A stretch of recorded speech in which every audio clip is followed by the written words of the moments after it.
Well, hello friends, my name's Antonio, and welcome to Back at the Ranch at Night. So we decided to stay another night from that last time that we were here, and hunts weren't successful. We saw tons of deer, but they're all does and fawns and mamas and babies and 1-year-olds and what Pablo's here. I think 2-year-old was probably the oldest. The twins and triplets. The twins and triplets, you know, they're nice. They get some nice racks, but they're not shooters. They don't have that 13-inch spread. So we're just hanging out, and we're going to get a few chores done. But I want to talk to you guys about something today. And you guys know we have this trail cam here, which is the Reolink, help me out, Ranger. The Reolink Keen Ranger, which is an older model. This tilt, older model, zoom. I'm sorry? Tilt, pan, zoom. It's got the tilt, pan, zoom. If you want to know more about it, you can click right here. It's going to be very similar to this one that I've reviewed recently, which is a newer version of it. It's just not camouflaged. But one of the issues that we've been having with this one here is we've been losing cellular connectivity. And I think we finally figured out why. The antenna is cracked. So we had a bird or something stop on it and cracked it, and the wire looks a little frayed. So we decided to get an external antenna, which is something that I actually have installed on our other Keen Ranger over on a different hunting length. And this is what we got. And help me out in the comments.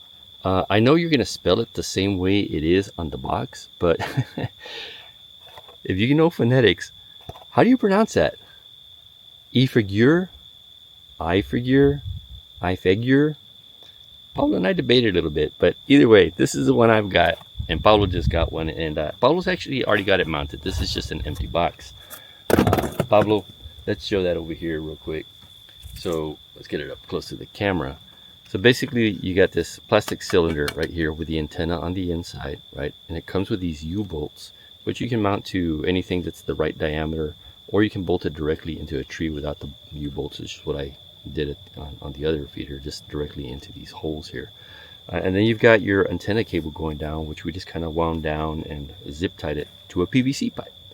And the reason we decided to go with PVC pipe is it'll help minimize lightning strikes, because we are going to put this basically into the ground onto the T-post that's here. We're just going to zip tie it to it, and we're going to raise it up as high as possible to improve signal as well. So we've got good signal. This one we've got hooked up with AT&T. It works really well when the antenna's good, but we figured, hey, let's throw it up a little bit higher and see if we can get better signal, which is what I did with the other one. The other one's on T-Mobile, and it definitely helped. So this one's on T-Mobile as well. This one on T-Mobile? Yes. Oh, I thought this was AT&T. No, AT&T, they don't have a way to go to 4G. Ah, okay. They stay on their 5G. They only stay on the 5G. Yeah, well, their network will work on 4G if you already have an old card, but they don't have a new card that just does 4G that I could get it to work for some reason or other. Interesting. So I know that the Reolink website says that it works with AT&T, but it would have to be a 4G card, which they don't have available. Correct. So interesting. So Verizon and T-Mobile should work because they do have the 4G options. So we're going to get this installed. I'm going to move it a little closer to show you exactly how we're going to zip tie this to the T-post and how to connect that.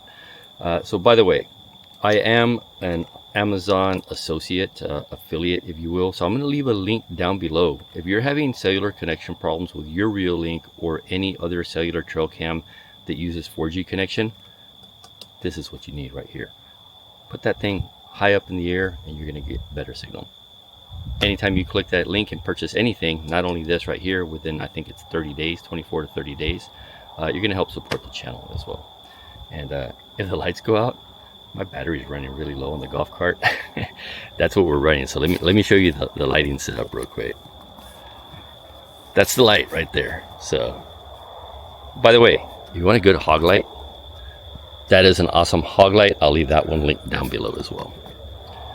Okay, let me get over here. And we're gonna do our best not to get in the way of the light, but it is going to be very difficult because we only have light from one direction. So again, T-post, which is what the camera is zip tied to, actually. Just going to put that right there, and the antenna connector is right here. So we can take the antenna off first because it's taped on. You have your knife with you? I do. I got mine too. So awesome.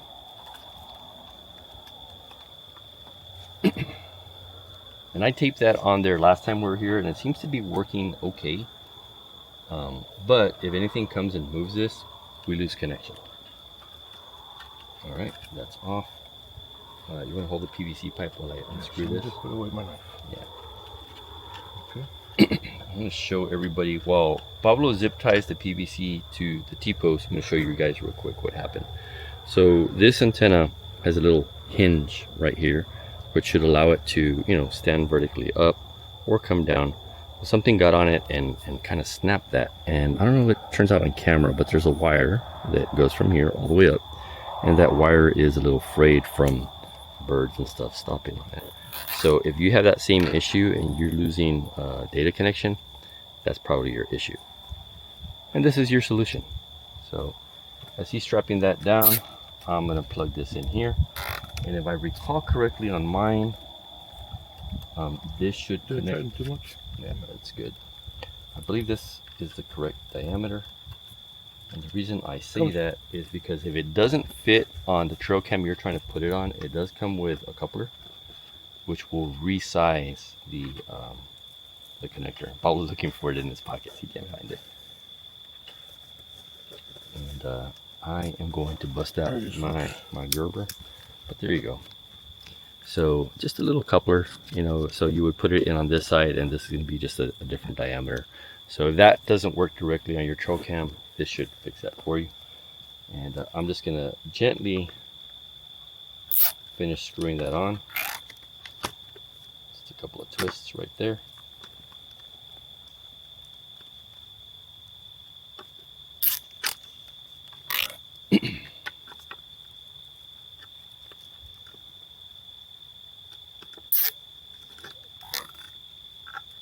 And I'm not forcing this. I'm just gently twisting it until it comes to a complete stop, which it just did. That's it. Just go basically finger tight, if you will. Although I wasn't using my fingers, had to use this. And Pablo, I don't know if you want to do a quick test. Let's make sure we're getting signal on that. Sure. You don't have to reset it? No, it should be fine right there, unless you had lost signal connection earlier. Which, by the way, I did have an issue with another camera, and the issue was actually the solar panel and the battery. We're gonna have to reset it. Reset. All right.